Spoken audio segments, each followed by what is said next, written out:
میں ایک کتاب کا نام آپ کو بتاتا ہوں، ہیپی منی، مائیکل نارٹن اور ایلزبتھ ڈن کی کتاب ہے، اور اس کا کریکس یہ ہے کہ پیسہ گیو کرنے سے خوشی آتی ہے۔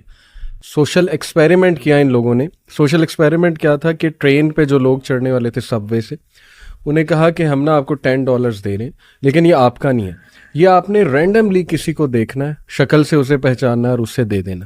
بڑا حیران ہوئے یہ کیا بات ہے، خیر انہوں نے ایکسیپٹ کیا، اور پھر کئی لوگوں سے جب انہوں نے عمل کرایا اور ان سے اینڈ میں پوچھا کہ ہاؤ ڈو یو فیل، تو they felt really good, excited, happy, ان کے ایموشنز بڑے زبردست ہو گئے۔ تو یہ کریکس اس بک کا یہ کہ پیسہ دینے سے جو ہے وہ خوشی بھی آتی ہے الحمدللہ۔ 2 آیات ہیں، لیکن دوسری میں انشاءاللہ جو سیکنڈ آپ راؤنڈ لگائیں گے اس میں بتاؤں گا۔ دونوں آیات جو ہے میں نے اس لیے سلیکٹ کی کیونکہ یہ دونوں مسائل ہیں یوتھ کے آج کل، ہم اس میں اکثر مغیرہ بات بھی کرتے ہیں، شہوات اور شبہات بھی۔ شبہات کے حوالے سے یہ آیا ایکچولی ابن عباس رضی اللہ عنہ کی بھی فیوریٹ آیا ہے، اکارڈنگ ٹو اے نریشن۔ ایک صحابی نے ابن عباس سے پوچھا کہ آپ کی فیوریٹ آیا کون سی ہے، تو اس زیادہ تر صحابہ کی وہ ہے قل یا عبادی الذین اسرفوا علی انفسہم لا تقنطوا من رحمۃ اللہ، لیکن ابن عباس نے کہا کہ میری یہ فیوریٹ آیا ہے۔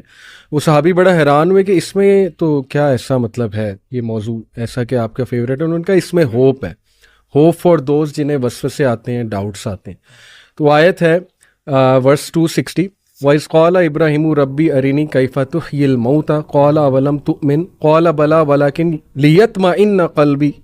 یہ آیت کی ٹرانسلیشن میں آپ کو بتاتا ہوں۔ And remember when Ibrahim said my lord show me how you give life to the dead, Allah responded do you not believe, Ibrahim replied yes I do but just so my heart can be reassured. تو الحمدللہ دیکھیں، میں ایک scholar کو بھی سن رہا تھا، انہوں نے کہا کہ اس میں ہوپ ہے ان لوگوں کے لیے کہ جن کو ڈاؤٹس آ جاتے ہیں۔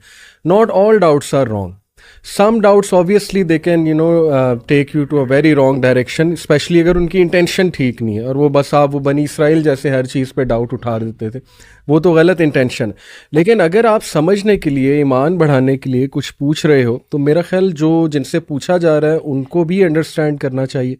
سب سے پہلے اس نے ضانی دینا چاہیے کہ یار یہ سمجھنا چاہ رہے ہیں، اور جو پوچھنے والا ہے اس کو بھی میں سمجھتا ہوں ہوپ فل رہنا چاہیے کہ ایمان ڈاؤن ہو جاتا ہے، ڈاؤٹس آ جاتے ہیں، لیکن یہ کہ پوچھو، کیونکہ ابراہیم علیہ السلام دیکھیے وہ اللہ کو کہہ رہے ہیں کہ اللہ مجھے آپ دکھائیں، میں بس ایمان کی تقویت جو ہے وہ چاہتا ہوں۔ لیکن پوچھنے کا مقصد جو ہے وہ ڈاؤٹ نہیں ہے، نہ ہی شک ہے جی، لیکن انکریز ان فیتھ ہے، انکریز ان فیتھ ریزلٹ ہے اس کا۔ کے لیے انکریز کرنی، یعنی ابراہیم علیہ السلام کے اندر ذرہ برابر بھی شک نہیں تھا، ذرہ برابر بھی کسی قسم کا ڈاؤٹ کچھ نہیں تھا، لیکن صرف سوال کرنے کی نوعیت یہ تھی، یا سوال سے وہ چاہتے یہ تھے کہ ان کا ایمان اور بڑھے، تو یہ بھی ایک ہوتا ہے۔ اچھا، یہ جو تقاضا ہے نا، یہ 2 جگہوں پہ قرآن مجید میں ہوا ہے۔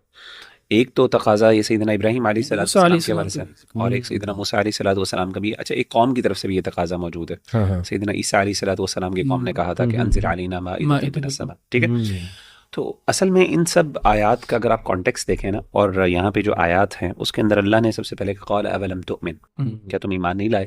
اسی طریقے سے جو حواریوں نے جب یہ سیدنا عیسیٰ علیہ السلام سے پوچھا تھا، تو وہاں پہ سیدنا عیسیٰ علیہ السلام نے کہا کہ تم اللہ سے ڈرو، تم کس طرح کا تقاضا کر کے تم اللہ پہ ایمان نہیں لاتے؟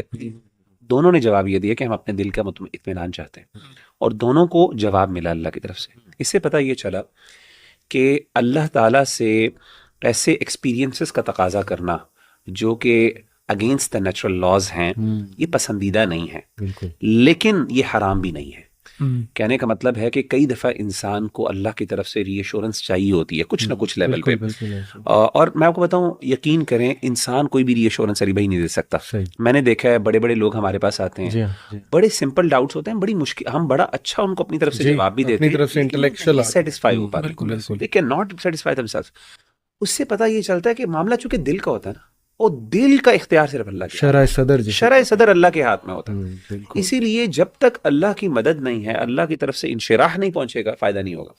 تو اسی لیے میں سمجھتا ہوں بھائیوں کو، دیکھیں، اللہ کے ساتھ اور آپ کا تعلق ہے نا، وہ ایک پرسنل تعلق ہے۔ آپ اللہ کے ساتھ جو مرضی باتیں کریں، آپ کا تعلق ہے، ہم اس میں کوئی انٹروین نہیں کرتا۔ یہ تقاضے اللہ سے کرنے میں ایز لانگ ایز اگر مقصد، جیسے انہوں نے کہا کہ دین پہ شک نہیں ہے اور اطمینان ہے، تو ایمان بڑھانے کی اس دور میں خاص طور پہ میں سمجھتا ہوں اس دور میں جب اتنے ڈاؤٹس ہیں, اتنے مسائل, اور انسان اگر انفلوئنس ہو رہا ہے, اللہ سے دعا مانگے, اللہ مجھے دکھا. میں نے خود اپنے لیے کئی جگہ ایسے واقعات ہوئے, میں نے اللہ سے دعا کی اور میرے ساتھ ایسے ایسے واقعات ایکسپیرینشیل, جیسے کہتے ہیں نا اللہ کی ایگزسٹنس کے لیے ایک ایکسپیرینشیل ایویڈنس بھی ہوتا ہے آپ کا, کچھ ایکسپیرینسز ہوتے ہیں اللہ سے, ایسے ایکسپیرینسز مانگنے, لیکن وہ راز میں رہنے چاہیے, وہ راز کے ہوتے ہیں اور وہ دلیل نہیں بنتے دوسروں کے لیے, بلکہ وہ ایک لمبا ٹاپک ہے. بڑا یہ دعا بھی ہے نا, اللہم ارنا الحق حقا وارزقنا اتباعہ, ماشاءاللہ یہ بھی